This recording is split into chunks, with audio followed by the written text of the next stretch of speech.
Welcome. Gosh, a full house on this beautiful day. I can't thank you enough for choosing to come here. I think we are in for a really wonderful talk by Dr. Monica Williams-Murphy. I'm Maya Camerlin, and I'm a board member of the Funeral Consumer Alliance of Princeton, which is sponsoring this talk. And before our speaker gets on with her work, I'm going to say a few words about the Funeral Consumer Alliance of Princeton, otherwise known as FCAP, F-C-A-P, FCAP. As many of you know, we have been around quite a long time. In fact, since 1956, we've been in the Princeton area as a not-for-profit, educational, all-volunteer organization. Basically, our work is to educate people in terms of protecting themselves when it comes to buying a funeral, buying a cremation package, and just making sure that they don't get taken advantage of at a time when you might be having a lot of grief. Basically, we help you to plan and to shop.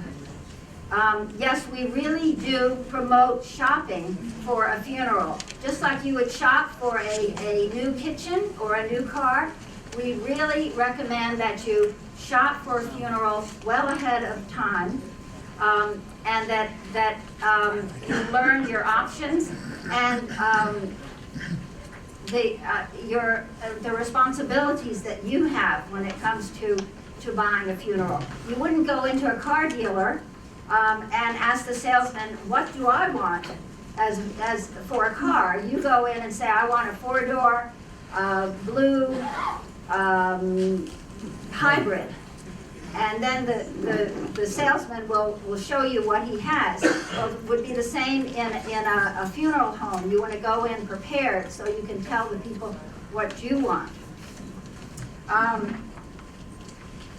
And long ago, the FCAP joined the Green Revolution, and we can give you lots of alternatives to traditional funerals and burials.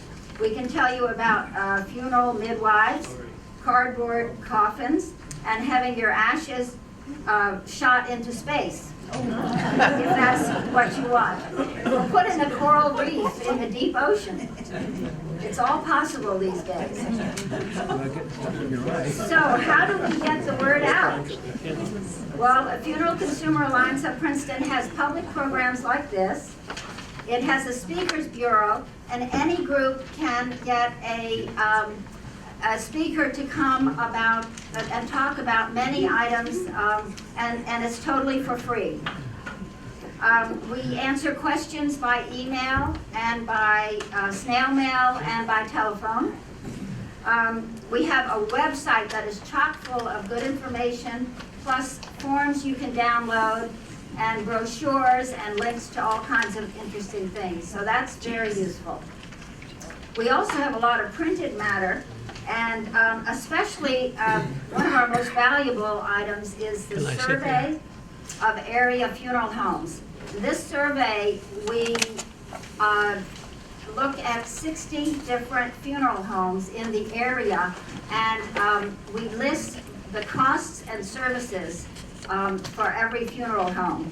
And in this way, we can really see the range of costs that any one service is. For instance, there's a package called direct cremation, which is a federally mandated package. And you can, some funeral homes charge about $500 for that. Some funeral homes charge about $5,000 for that, and it's exactly the same service. So this is why we say become an educated consumer.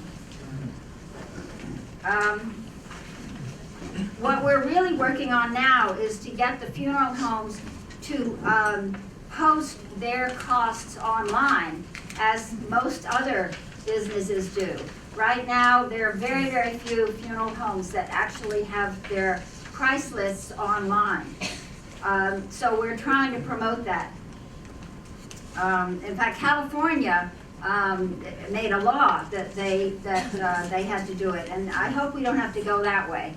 Hopefully it'll just be the market that would dictate that any funeral home that has their prices online will be more popular. Also, it's very exciting right now, we are expanding well beyond central New Jersey. We are looking for some help because we have a very small board and a few volunteers in this area, but we are looking for people who might like to be our regional directors and local representatives in other parts of New Jersey to give out brochures and to give out information.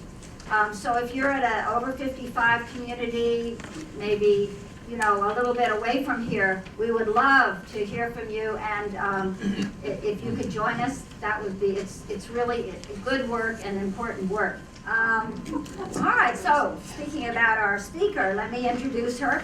Monica Williams Murphy is a very strong advocate for thoughtful end-of-life planning. She speaks from experience. For 8 years, she's been on the front line as an emergency physician at the Huntsville Hospital in Huntsville, Alabama, one of the largest in the country. She told us this morning that the emergency room has 90 beds, 90. Enough for all of you. It's really huge. She also serves as medical director of advanced care planning and end-of-life education at Huntsville. With her husband, she's written this wonderful book. It's called Okay to Die, which we have on sale here if you're not the winner of the raffle. I've been emailing back and forth with her for a while, and the tagline on her email tells a great deal about her experience and her message. It says, quote unquote, "Lesson from the ER. Life is fragile and fleeting. Live and love as though every day is your last, or your parents' last, or your child's last." So welcome, Monica. We're very happy to have you.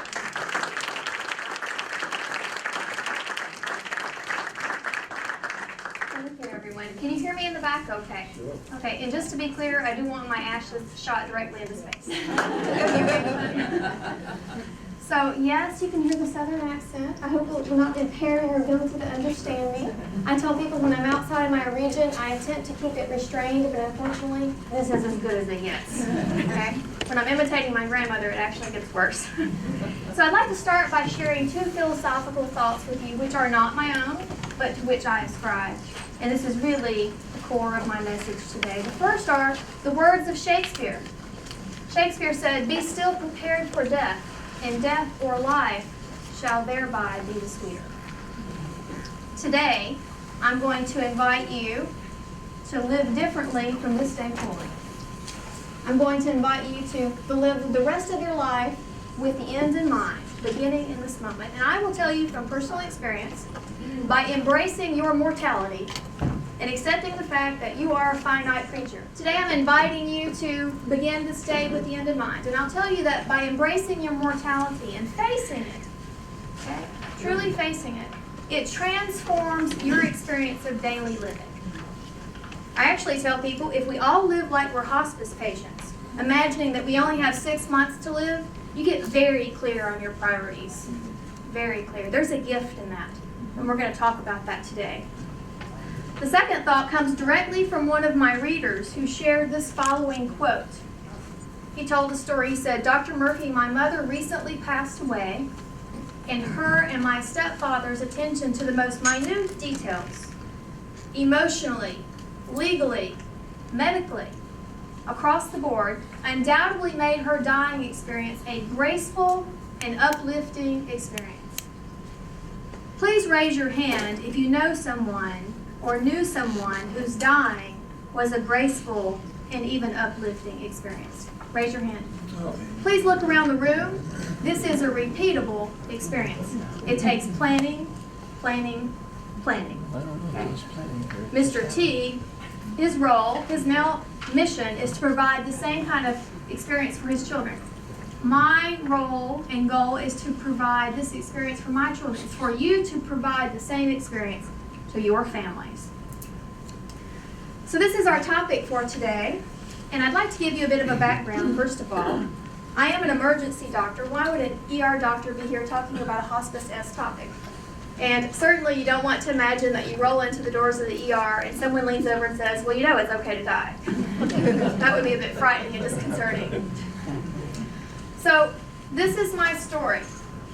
I was trained in the ER instinctive medicine, which is if you're 80, or 108 and you roll into the ER and you're dying, my entire instinctive reflex is to save your life. It's like breathing for me. I actually saw a gentleman in the airport holding his chest, and I had already imagined doing CPR on it, okay? It's what I do. It's completely trained and embedded in my brain. So I'm trained to do that. So for the first half of my career, I practiced this instinct indiscriminately, regardless of where you were in the map of life, regardless of where my patients were in proximity to death or the end of life. Unless someone came in waving a do not resuscitate order, I just did what I did. And I will intubate you, perform CPR on you, put large IVs in you and tubes in all of your holes. I'll crack your chest if I have to, and send you to the intensive care unit, all without blinking an eye. You will not crack my chest. I will not crack this man's chest. That's a good idea. You better get that in writing, by the way.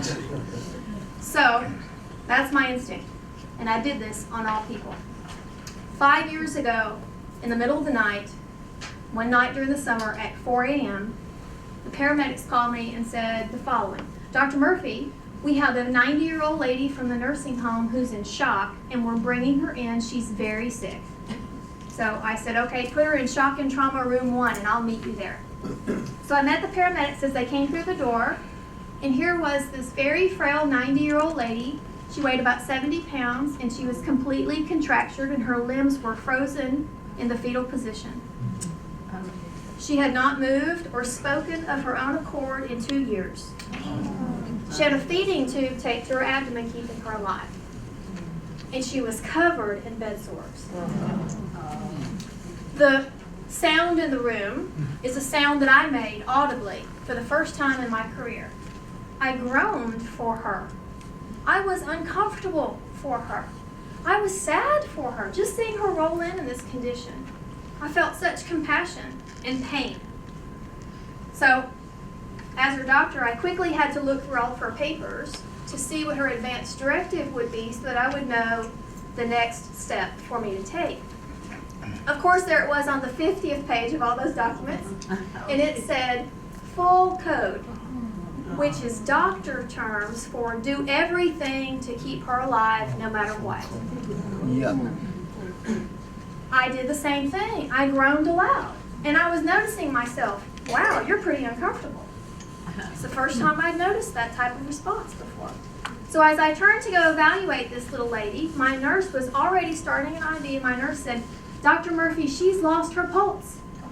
So I ran over, and indeed she had stopped breathing and her heart had stopped.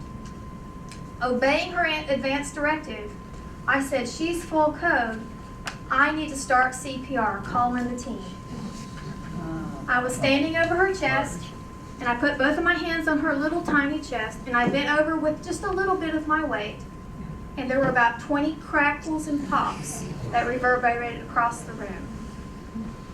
And I started munching and crunching on her little chest, and I broke every rib she had. And something inside of me broke, and I cried aloud to my nurse in this moment of existential agony, a moral crisis as a physician. I looked at my nurse, I think with tears in my eyes, and I said, what are we doing? I think this is wrong. Someone should be holding her hand, saying thank you, I love you, and goodbye. How did we even get to the point as a nation where we thought this was the right thing to do? How is this the default of the system? How did her family get to this moment? Did she have a say? Why am I doing this to her? My nurses were looking at me like I was crazy. But you know what? I didn't stop CPR. I followed hospital protocol. I followed medical protocol. And this little woman died 20 minutes later, as she was already going to do. The only difference is that there was not an ounce of dignity in the room. And I felt guilty. I felt wrong. The very next week, I had a second case that delivered a similar message to me. The second case was a World War II vet who had lived a long and honorable life, and he was dying of stage 4 lung cancer.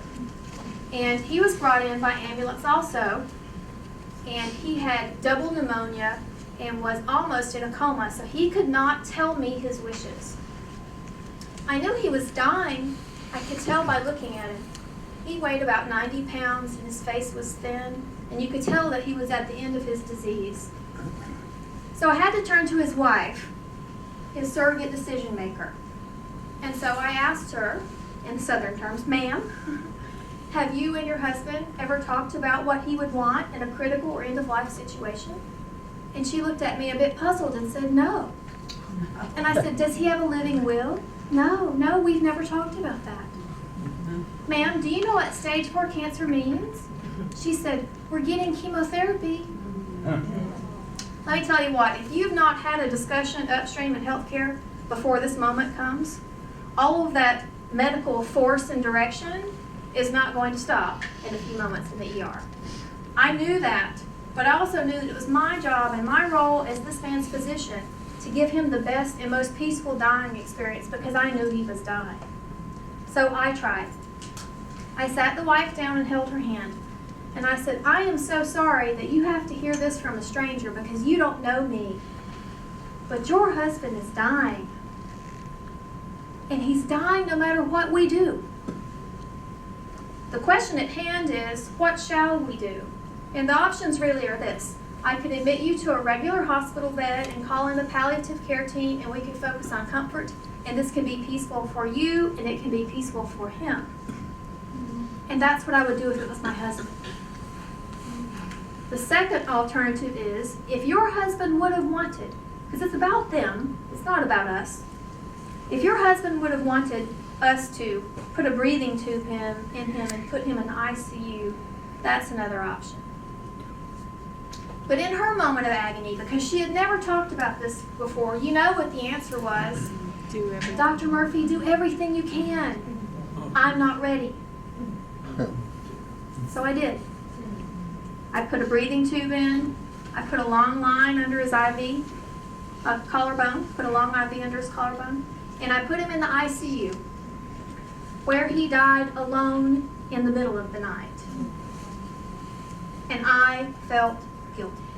I failed this man. But every healthcare provider upstream in healthcare failed this family by not preparing them for this inevitable moment. I learned 2 very important lessons from these patients and many more like them. 3 lessons, actually. Number 1 is we must make our plans for ourselves. Number 2, our families need to hear it. We don't need to leave them to make the decision. That's a huge guilt burden which they may never recover from. And number 3, and perhaps the hardest lesson for a doctor to learn, is that there's a time at the end of a long life or terminal illness when it's okay to die. Hard lesson to learn. But you see, I learned those lessons professionally. It's very different when it's personal. So I began to write our book, It's Okay to Die, and I actually had to study hospice and palliative care literature because I wasn't taught these things in medical school. I was not taught about the natural phases that occur at the end of life. I had to research them from the hospice folks. So as I was writing chapter 10, which illustrates the natural patterns that occur at the end of life, a light bulb went off for me, and I thought, well, my very own grandmother's at the end of life. She fits this pattern, and I haven't prepared her. I can't be a hypocrite. I have to prepare her. So let me tell you how I knew my grandmother was at the end of her own life.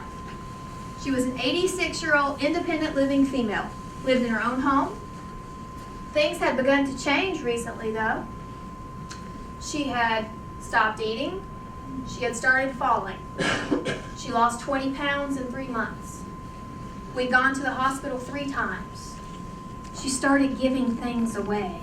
The most obvious, which we couldn't hear because we couldn't allow it, is that her last birthday, she told us it'd be her last. The dying know they're dying. It's the rest of us who won't hear it. Okay? So with this sudden knowledge, which I should have seen a long time ago, I had the day off and I decided I would go see her. So I printed off our Alabama State Living Will and I got in the car. I called up my granny, and I live 2 hours away. I said, Granny, I'm coming to see you and we're going to do a living will. She said, that's a good idea. All right. So I thought, well, this is going to be easy. I got in the car and started driving. I was all proud of myself, you know. Looked at my will over there like, okay, good. I'm doing a good job. I'm proud of myself. Halfway down the road, I got a phone call from my cousin who lived across the street. My cousin said, Granny's fallen and she's asking for you. I said, what do you mean she's fallen? What's going on? And my cousin said, Granny said, she said she's fine. She said, drive faster. Okay. I drove faster. Halfway down the road further, I got the second phone call. Granny's unresponsive. We're calling 911. I was coming to talk about this kind of stuff, not to have it happen. So needless to say, this was very unexpected. So I beat the paramedics to my grandmother's house, and I went in and I saw her in a way I had never seen her before. Because you see, my granny was the matriarch of the family. She told us what to do, and we just said yes. How high shall we jump? You know, you all got one of those in your family. So here she was in a powerless role. And weakly, very weakly, she reached out her hand for me as I came in the door, and she said, Monica, I don't want to go back to the hospital. If the Lord's ready for me, I'm ready to go. Oh my goodness. My family members began to fill the room. I got on my knees and I held her hand and I said, Granny, I'm so sorry because I failed you. We should have talked about this a long time ago. Not waiting for a moment like this, and I didn't even think a moment like this was about to happen. And I said, but you know, we're not prepared. I don't even have home health here. I haven't talked to hospice. We're not prepared to keep you here because you've had an acute event. So I asked her, I pleaded with her, I said, let me take you to the hospital, we'll get ourselves organized, and I promise I'll bring you home. And she said, okay. But before we got in that ambulance, you know, I had come to talk about some things. We needed to know her wishes. And so I gathered my family together and I said, now come close to Granny because she's going to tell us some things, and we have to obey them. So I knelt by my granny and I held her hand, and I had to ask her some of the hardest questions I've ever asked someone I loved. I said, Granny, when your heart stops, not if, when. When your heart stops, do you want us to shock you and do chest compressions on you? And she said, no, I've already told you, I'm okay to go. My family's eyes were this big. Can you imagine? And then I asked the follow-up question. When you stop breathing, do you want a breathing tube and a breathing machine? And she said, no. And I looked at my family and I said, we're going to honor those wishes because they're hers, and it's not about us. So we went in the ambulance and we went to the hospital. We went to the emergency department where we were admitted, and the doctor wrote, do not resuscitate, allow natural death in her chart in accordance with her wishes. And I'm so glad we had that conversation. I'm so glad that we heard and wrote down her wishes. Because over the next 16 hours, my little granny died in my arms. And it was one of the most beautiful and painful experiences of my entire life. And I got to say, thank you, I love you, and goodbye. It was a sacred and holy event. Even the nurse, who was a well-seasoned male nurse who was 52 years old, he came in the room and he thanked us. He said, I have never seen anything like this. And I said, you know what? Neither have I. And I think this is the way it's supposed to be. I'll draw your attention to this photo. It's one of the great treasures of my life. It's a picture of me holding my grandmother's hand 3 minutes after she took her last breath. You see, my grandmother taught me personally those same 3 lessons. We need to make our wishes known. Our family's got to hear it. And there's a time when it's okay to die. This is her message for me, and her message for you, and our message for the nation. So this is what we're going to talk about today. First order of business is keep calm and discuss death. It is not contagious. You can't catch it by talking about it. I've been talking about it for 3 years, and I'm not dead yet. Stay tuned. Okay. So we're going to talk about something called the 90-70 dilemma. It's sort of population statistics. It's our big problem in America regarding the end of life. We're going to talk about what you and I have unconsciously done or not done that's created the problem. We're going to talk about what we can consciously do different as individuals and as a society to solve this problem. And we're going to talk about the vast importance of advanced planning and that a good death can be created. All right, so this is it. It's the 90-70 dilemma. And if you've never heard of this, it's because I made up the title, but it's based on real statistics, which is this. A Gallup poll in 1996 found that 90% of Americans said they wanted to take their last breath in their very own homes, held in the arms of those who loved them the most. Okay? This is a dark photo, but it's a picture of a gentleman dying in his own bed, and his wife is there holding him. And here's a heart player, so if a heart player happens to show up, so much the better. The hospice people can arrange that. Okay? I want to die in my own bed with Bach playing in the background and a cat at my feet. My husband wants a dog and Genesis playing. He's kind of weird. But you should get what you want at the end of life. Hospice can arrange that. So that's what people want. But here's the stark reality. Over 70% of us die in medical institutions. 74% of us die somewhere other than our own home. And that's a huge disconnect, right? Especially for Americans. We like to get what we want. We're not getting what we want. And far too many of us at the end of a long life or terminal illness die in the intensive care unit getting the full court press, surrounded by beeping monitors and wires rather than the loving hands of our family members. Here's one part of the problem. Only 20 to 30% of Americans have created a living will. Only 20 to 30% of Americans have had any conversation with their family member about what they would want or not want in a critical or end-of-life situation. Please raise your hand if you have a living will or advanced care directive. All right, you're my people. For the rest of you, I'll be checking back with you tomorrow. This is my message. Okay? There's some living will handouts around here. 100%. 100%, yes. I want 100%. Okay. So there are three variables whose present relationship have created this dilemma, this problem. We're going to talk about the variables, how they're related, and what you and I can do differently, okay? So the first variable at play is the cultural knowledge that we have about death and dying.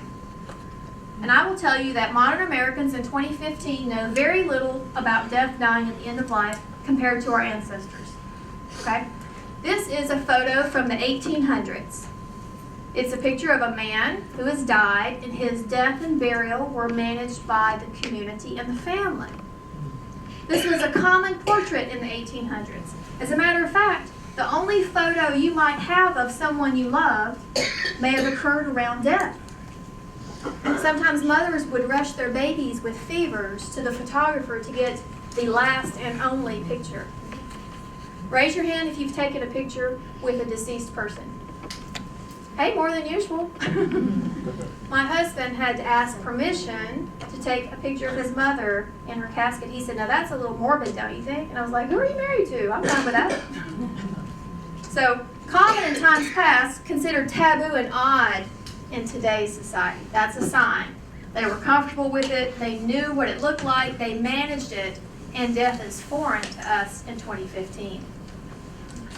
The second variable here is the quality of our modern human relationships. I'll tell you today that we live in an emotionally fractured society. This comes into play when making end-of-life decisions for people that we love. The third variable here is the beliefs that we have that cause us to use the high-tech pathway or ICU technology at the end of life. So this is a picture of a ventilator, an artificial breathing machine, okay? Now I'll tell you, we've come to a place in history where people think that at the end of life, increasing use of this is going to buy us more time for this. And this, my friends, is generally a lie. It is generally a lie. So let's talk about how these are related. First of all, we live in this time where people are fighting death at all costs. And people don't know what death and dying looks like and how to manage it, and we live in this emotionally fractured society. These things are interrelated, okay? So to the extent that we're fighting death at all costs, we actually have altered the natural contours of death. It looks very different to die in an intensive care unit, getting the full court press, than it looks to die at home under hospice conditions. Sometimes in the ICU, we cannot even recognize death because we have artificially supported every organ. At home under hospice conditions, there's a natural progression. We know what it looks like. To the extent that we're fighting death at all costs, we actually are not doing the emotional work required to do with the dying. We're not saying, I love you, thank you, please forgive me, and goodbye. And then conversely, if you don't know your loved one is in the natural stages at the end of life, if you don't recognize that, if you haven't done the emotional work to clear the air between the two of you, to that extent, when that person rolls into the ER at the end of a natural life, you're likely to say, yes, Dr. Murphy, put her on that breathing machine because I'm not ready. So let's talk about these in detail. First of all, why is it that average Jane and Joe on the street knows very little about death and dying in 2015, where there have been generational changes in our knowledge, okay? So, for instance, let's talk about 100 years ago by comparison. 100 years ago, the vast majority of Americans lived on farms. Raise your hand if you've ever lived on a farm. I have. Sir, when you lived on a farm, did you see the birth and death of animals? Oh, yes. Yes, you did, okay. So, I live on a farm now, and we have chickens. My girls have seen chickens born and chickens die. Chickens hatch and chickens die. Some of the chickens have been eaten by us, some have been died of old age, and some have been eaten by the dog inadvertently. My middle child calls this the cycle of life. Gruesome, but she knows what it looks like, okay? They know what it looks like. 100 years ago, Americans knew what it looked like. Today, only 2% of Americans live on farms. And even our animals die in medical institutions.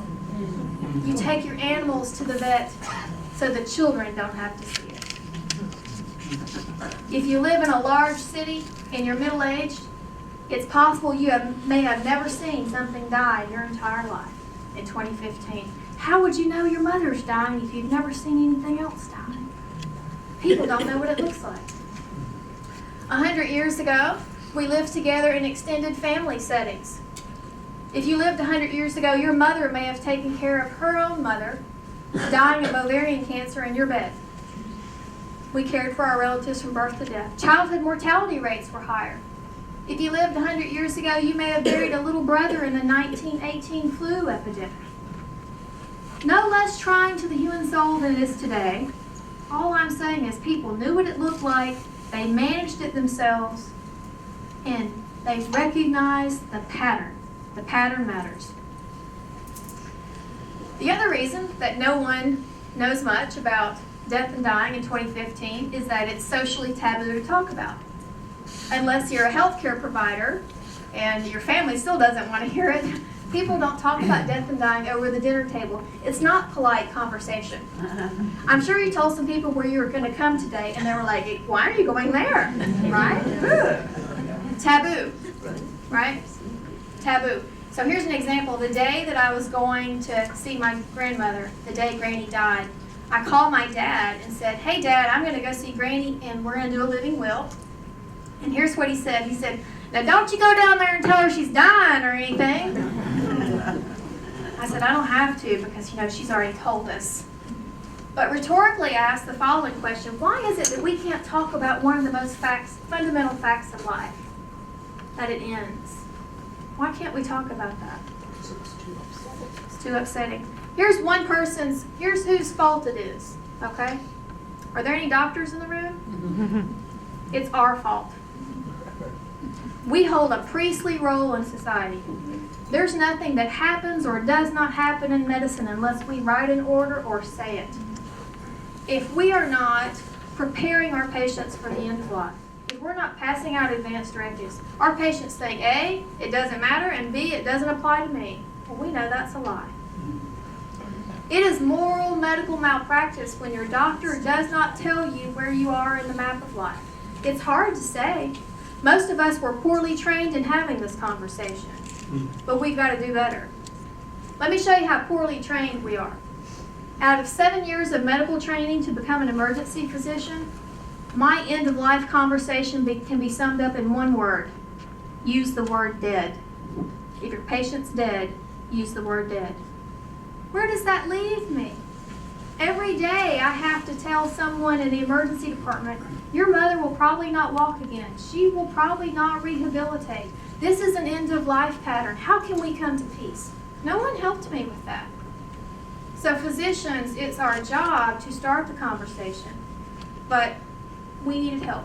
We were poorly educated, so we're struggling. We're struggling along to do this, and we're trying to do better. I will tell you that you should find a primary care physician who can have honest conversations with you about where you and your loved ones are in the map of life. I chose my father's internist because he was able to tell us 5 years ago. He said, Mr. Williams, you have emphysema, and there is a terminal component to this disease. It's going to progress so that one day you'll have to sit most of the time and wear oxygen. And then at some point, we're going to call in hospice so that we may prepare for peace. So guess what? We're there, and we're not surprised because we heard about it upstream. We watched the map. It was hard to hear it to begin with, but we know where we are, and that's the way it should occur. There's one group of people who might help us doctors out and who are really good at end-of-life conversations. Any nurses in the crowd? All right. So nurses are smarter than doctors in this way. You ready for this? Nurses are trained in a broader model of medicine than physicians. I'm a doctor, so I'm trained in this narrow model, the biomedical model of medicine. So I see you as a group of organs and organ systems and a beautiful bag of skin. We call it the integumentary system. I'm focused on your heart function and your BUN creatinine and your lung function. I'm focused on your organs, okay? People don't see themselves as organs, they see themselves as a human. That's where the nurse has power and the nurse comes in. A nurse is trained in the biopsychosocial model of medicine. So a nurse sees you as organs and organ systems, but also a human, possibly a spouse, a member of a community, sees you as your whole self. Patients respond to nurses differently also. I leave the room, and the family leans over to the nurse and says, "What did she say?" I have no idea. Or they ask, "Can you tell me if my husband's dying?" Because the doctor didn't share that information. Secondly, this is my favorite. I like to beat up my surgeon friends. I've seen a surgeon walk in the room before and say, "Oh, the wound is healing nicely." And the nurse elbowed him, "Yeah, but have you noticed the patient's dying? Could you please tell the family?" It's the big picture, guys. We need to relate to people in the big picture. Nurses are trained on educating their patients. Nurses can educate people about the map of life and can have advanced care planning conversations. There's two groups of people who are really left out on a limb if we don't have appropriate advanced care planning conversations upstream. Any case managers in the room or social workers? There you go. Have you ever been asked to go discharge someone into hospice care and they haven't been told they're dying? No. Yeah. That's bad. I work in a community-based setting, but I work with lots of people who have not had the conversation. Yes, that's right. So when we do this to our colleagues, that's rude. We shouldn't leave anyone alone to go have that conversation. Any clergy in the room? Thank you. So clergy, you're trapped in this way. You're asked to come pray the patient back to life, when in fact you should be praying for a peaceful passing. Right? That's right. You're trapped because no one's told the truth. Now, I encountered this fantastic Roman Catholic priest in Oklahoma. He solved the problem. He's very bold. He walks in the room and he asks the patient, "Are you sick or are you dying?" If the patient says, "I'm sick," he will pray for healing. If the patient says, "I'm dying," he says, "Let us pray for peace." He lets the patient identify the role. People know, okay? We have to give them audience. All right, so how is it that we live in this emotionally fractured society? Again, this is a study in human history. Okay, here's how. If you go back to the pre-industrial era, back to the dawn of humanity, we all lived together in a similar pattern back then. We lived in small villages or village-like settings, so that your neighbors were your family, or you had family-like relationships with them. You hunted and gathered food together. Your children played in the same green spaces. And so what this fostered was a deep sense of connectedness.